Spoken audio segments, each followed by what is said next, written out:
this is why I think that Apple's not gonna last as long as Amazon and Google can. So let's take a look. Why?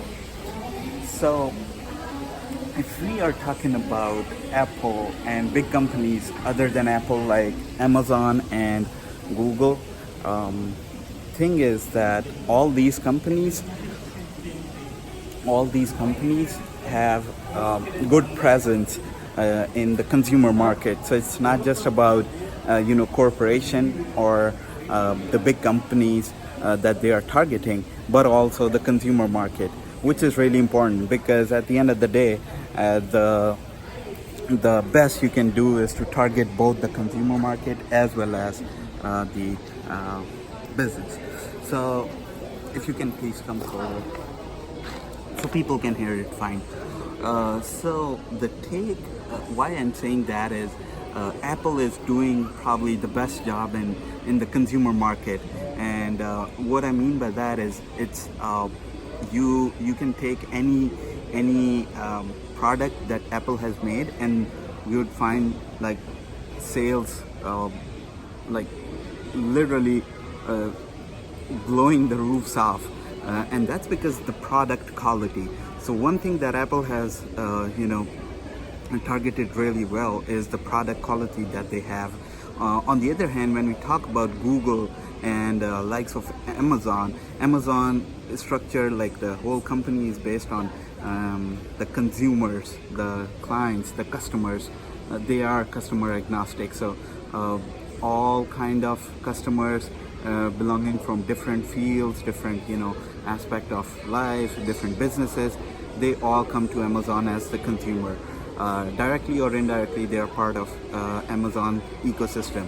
On the other hand, when we talk about Google, Google is known for its infamous search engine. But the thing is, Google, if you are using Gmail and you are using Google Drive or any other product that Google has, you are connected to Google through their cloud service. So when we talk about cloud service, Google has GCP and Amazon has AWS, which is raking more than 40% growth every quarter, which is huge. On the other hand, on Apple, when we talk about cloud on Apple, it's just the iCloud. The infrastructure that they have is limited to Apple itself.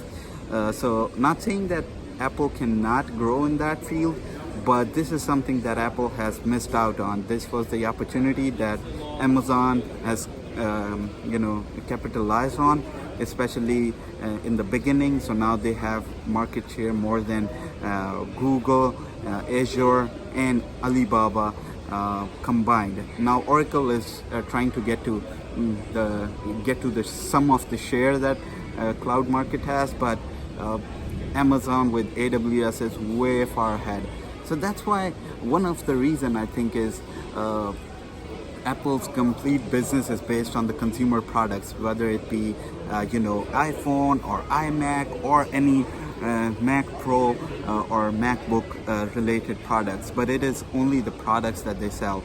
I mean, obviously there are a few things that they sell apart from just the Apple products, but this is their main focus thing. Like this is what's bringing revenue to Apple.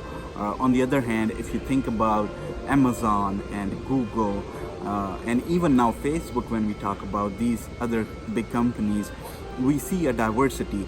There is so much other stuff that they are doing that it's gonna take Apple a long time to get back on track if they want to. But this is the time if Apple wants to excel and get into any of the other fields that is wide open. I know cloud computing is big, is huge actually, but to set up the infrastructure that Amazon now has or Google has or Microsoft has in form of Azure, it's not really feasible in the coming year or two.